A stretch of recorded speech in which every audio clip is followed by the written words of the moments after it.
It is the eve of the national championship game, and we have a full preview coming up on today's show. But first, we want you guys to sound off in the comment section. TCU, Georgia. Who do you guys think wins the national championship? Type TCU for the Horned Frogs or UGA for the Bulldogs. Let us know, and let's jump on into this preview.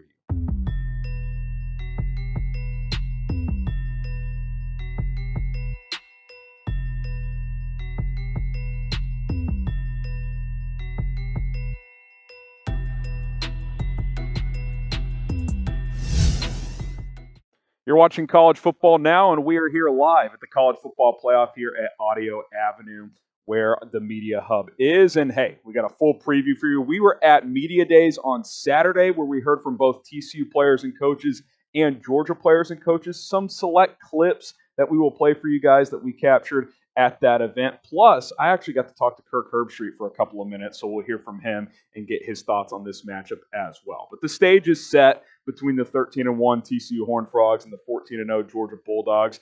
Couldn't have two more different storylines, right? TCU, kind of the Cinderella story, fires their legendary coach. Sonny Dykes comes in and leads this team to the national championship. Georgia playing that Goliath role, looking to repeat as national champions. And Vegas certainly sees them as a Goliath, as they are 12-point favorites. In this one, the over-under set at 63.5 points. So we'll take a look at TCU first, their keys to victory, and then we will take a look at the Georgia sideline as well. TCU, I think key number one, you got to bring the physicality. TCU going into that Michigan game, what was all the chatter? Well, they're this talented, fast team, but Big 12, they can't match Michigan's physicality. Well, not only did they match it, at times they topped it by rushing for 263 yards in this game. They proved that they can match up physically with a team like Michigan. Georgia, probably a little bit tougher of a challenge in that regard, but they were viewed as the two big-time physical teams out of the four playoff teams. TCU checked the first box. Can they do it again? I think they're going to have to if they want to win this game. You look at the numbers on the ground against Michigan. They ran it 41 times, 263 yards, an average of 6.4 yards per carry, 3 rushing touchdowns. That was with Kendre Miller exiting. Amari DiMercato had a career game, 150 rushing yards. He could have a big workload because you look at Kendre Miller here, listed as questionable, but an MCL sprain, less than 10 days between games. Questionable feels like a stretch. It sounds like he didn't participate much during the walkthrough on Saturday, so we'll see. We'll see what Miller's status is. Maybe he tries to give it a go early, and then they determine he can't go, or maybe he's able to grind through it. Either way, at best, he's not going to be 100%. At worst, he doesn't suit up in this game, so we'll have to wait and see what his status is. Amari DiMercato, big role, local kid from Inglewood. Could see a little bit of Amani Bailey as well, but you got to be physical if you're TCU. Key number two, sticking kind of on the ground, Max Duggan's legs, his ability to not only is it in the design run game, which we know Garrett Riley is going to run some QB power, some QB draw. They do that with Max Duggan, but you look at what he was able to do as a runner against Michigan. Ran it 15 times for 57 yards and 2 touchdowns, and he's been a good scrambler throughout his college career, but throughout a big chunk of this season, didn't run it as much, but down the stretch of the season, you saw what he did against Kansas State, almost rallying the Frogs back in that one with that 95-yard drive where he ran for every single yard on that drive. He ran it a lot in that Michigan game where not a ton of huge plays, but grinding out 57 yards on 15 carries. Red zone 2 rushing touchdowns. I think you're going to have to see more of that. And when a guy like C.J. Stroud, who doesn't run hardly at all, utilized his legs to punish Georgia on several key runs, Max Duggan's a better runner than C.J. Stroud. So I think you got to be willing to utilize his legs in this ball game. I told you guys off the top, we heard from some of the players at Media Day on Saturday, including Max Duggan. And the theme of this team and this football team, especially on offense, has been their resiliency and ability to bounce back. So let's hear what Max had to say about why this team stays calm and why they feel like they are able to bounce back in key moments. Where does the resiliency come from? Why are you guys able to do this time and time again? And how can that help you guys come Monday night? Yeah, I think it started last January with Coach Kaz coming in, the strength staff of the mindset and the hard work and the things that we did building up to this moment. I think it just starts with preparation and being in those moments where you continue to believe. You've been through a lot of hard stuff and continue to believe in each other. this team, this coaching staff. So it's just been a lot of confidence in us when we get into those moments that, it's not going to be too big of a moment. We're going to stay the course and just be ourselves. I think that's where it kind of starts from. I think Mac's calmness and just his ability to keep things one play at a time has really been a key to this whole thing. Sonny Dykes talking about that as well, that next play mentality. They're going to have that here on Monday night. Let's talk about BetUS, our sportsbook partner here at Chat Sports. If you want to go put some money on this game, BetUS is the place to do it. Get signed up today, chatsports.com/bet. Use the promo code CHAT125 to get 125% deposit bonus. Go check out the different prop bets, the over-unders with Max Duggan, Stetson Bennett, Quentin Johnston, Kenny McIntosh, other key players in this game, but also the point spread and the over-under. Again, Georgia, heavy favorite, 12 points here. The over-under is 63.5 points.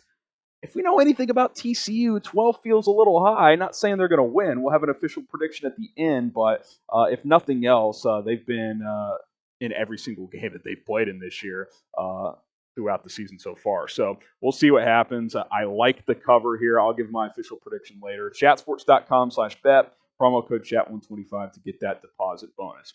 All right, key number 3, you kind of look at the defense now. Don't let Brock Bowers beat you. This Georgia team with offensive coordinator Todd Monken, it's very pro-style in the sense of a lot of 3-step drops, get the ball to the tight ends, dump it off to the backs, and then take the occasional shots with the receivers. You see the 2 tight end sets. And Bowers is probably the best in the country. I mean, he's put together 2 incredible seasons. If he could be draft eligible this year, he would almost certainly be a first-round pick. 56 grabs, 790 yards, 6 touchdowns. For a tight end, he's very good after the catch. They actually use him on jet sweeps sometimes. I mean, how many tight ends are running jet sweeps? I mean, you almost never see it in the NFL. And I think especially with Darnell Washington's injury status, like Kendre Miller listed as questionable with an ankle injury, he left the semifinal game against Ohio State on crutches and in a boot. If he plays, he's not going to be 100%. And if he's either out or limited, I think you really have to key in on Bowers if you're TCU and try to take him away in this game. D. Winters guarding himself. Bud Clark, a guy who had a pick 6 against Michigan. I think those safeties and linebackers that can cover are going to have to take on that challenge of slowing down one of the best tight ends that we've seen in recent college football memory. All right, fill in the blank. I've got one more key for TCU. But TCU can upset Georgia if blank happens. What do you think has to happen for TCU to win this game? I want to hear from you guys down in the comments. Fill in the blank. TCU upsets Georgia if blank happens. Well, maybe it's because Quentin Johnston is the best player on the field. And that may be what has to happen. That was the case for sure for TCU's offense in that Michigan game as he went off for 6 catches, 163 yards, 27 per catch, obviously inflated by that 76-yard touchdown to put TCU up 2 scores late in that one, had the score there. He's a guy that can take over a game. I mean, he's 6'4", 215. He can high point the football. He can get yards after the catch at that size. It's very unique. Keely Ringo, the quarterback for Georgia, struggled against a big receiver in Marvin Harrison Jr. in the semifinals. So I expect TCU to attack that matchup. Now, Georgia may double-team Johnston, but in a way, that could still be Johnston dominating, right? Because that opens up man coverage for Tay Barber, Darius Davis, some of these other weapons. So Johnston's got to be a force. If Georgia decides to double him the whole game, then other guys have to win their one-on-one battles. All right, before we jump to the Georgia side of things and their keys to victory, subscribe to the channel. We've been live here in Los Angeles for the last few days, breaking down this matchup, doing some other content here at Chat Sports as well. If you want more college football, NFL, NBA coverage, we are the channel for you. So go ahead and subscribe today. Before we jump into Georgia's keys to victory to beat TCU for a second straight national championship, I got to talk to Kirk Herbstreit for a couple of minutes. He talked a lot about this TCU group and their resiliency to hang in these games and win these close games. Here's Herbie. You talked about TCU's resiliency earlier, but to do it against Michigan, I mean, every time Michigan cuts it to 1 score, it's boom, they punch back. I mean, and even in that game, you're thinking, I mean, is the physical, they've matched it through 2 quarters, they've matched it through 3, are they got to do it for 60 minutes? And not only did they match it, I mean, Some cases they topped it. You made a great point that they kept answering. They kept coming. As a viewer, you're watching, because I wasn't there. We were in Atlanta. Sure. You kept thinking, okay, Michigan. Especially Dean Mercado fumble, they cut it to 3. You're like, this is it, right? Like, Aldo's going wild. and then Johnston, all the momentum, and then breaks the tackle, gone, and on that big play. I mean, where do you think that comes from? I mean, this is not a team that's. I mean, obviously they've done it all year, but it's not like they've been in these spots probably all year. Yeah. All those games they came back. I think that's where it comes from. Yeah. When you do it once, lucky, twice, it's a fluke. Do it a third time, or a fourth time, or the fifth time. It becomes part of your DNA. It's got the belief that hey, we've been here, we can do this, and that was on display. You got to think that gives them belief to win this game, even. Absolutely.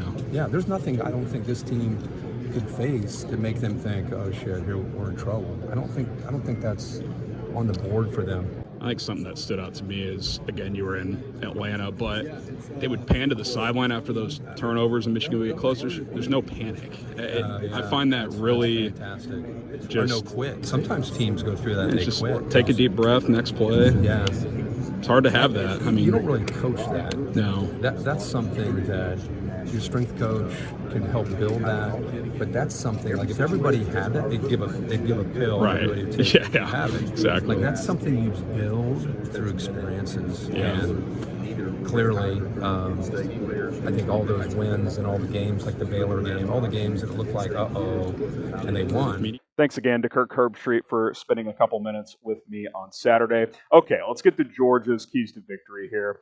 You got to limit the big play offense. I did a preview video on the Michigan Football Report talking about TCU Michigan. I told James Yoder, the host of the Michigan Football Report, you can't give up the 50-plus yard plays because that is what TCU does. They lead the country in 50-plus yard plays, and that was on display once again in that semifinal game. So if you are Georgia, I think it's simple. Make TCU be methodical. Make them take the 4-yard plays, the 5-yard plays. And if they can do that for 4 quarters and score 40 points, you give them a round of applause, you tip their cap. But this offense goes when they hit the home runs. Doesn't mean they can't drive. It doesn't mean they can't do some of that. But I find it hard to believe that TCU is going to put 3, 4, 5 scoring drives together of 10, 12 plus plays. That seems unlikely against a defense of Georgia's caliber. So limit the plays over the top. Make them drive the football. And again, if they can pull that off, more power to them. That would be my strategy if I was Georgia's defense.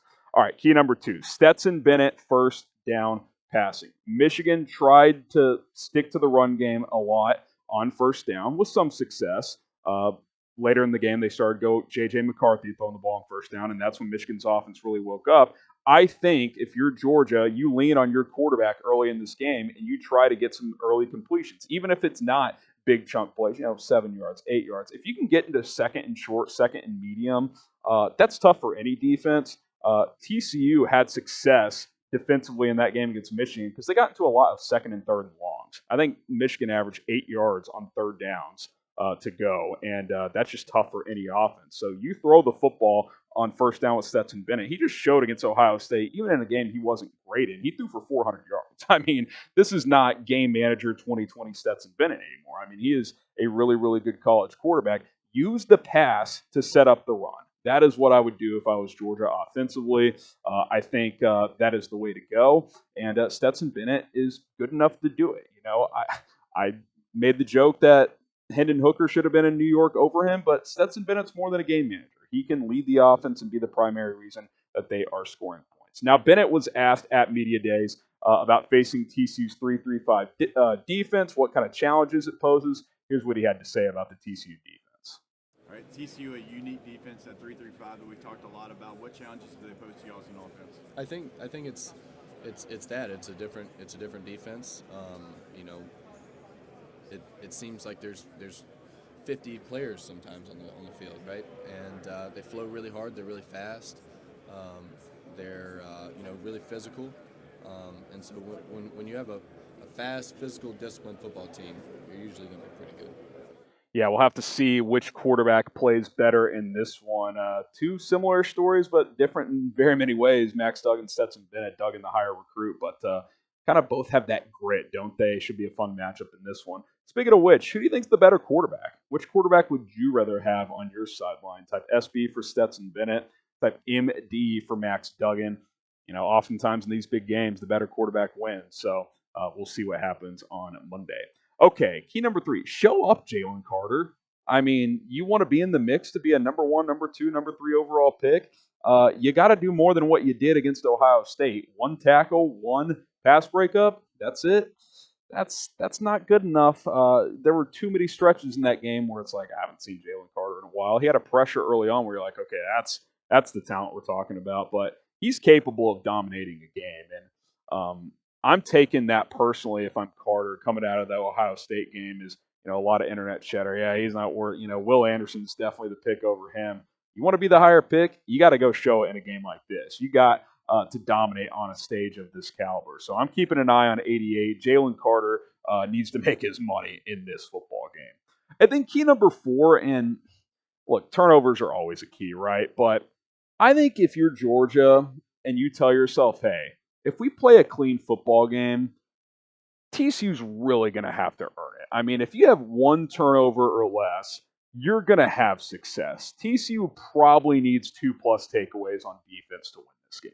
They're the underdog for a reason. Doesn't mean they can't win, but if Georgia's going to lose, that probably means they turn it over 2 or 3 times. That's just the reality of it. Again, it goes back to that first key. Make them drive the field. Punting the football is fine. I mean, if TCU's consistently having to go 80, 85 yards and you're not giving them 2 pick sixes like Michigan did, you're going to live with those chances. So play clean football, keep the penalties down, 1 or less turnovers, and you're going to have a lot of success in this football game. So there you go. Some keys, some sound bites. Hope you enjoyed that primer, and hopefully we all get a good game on Monday night as TCU takes on Georgia here in Los Angeles at SoFi Stadium. It's been a fun weekend. Should be a fun game tomorrow night.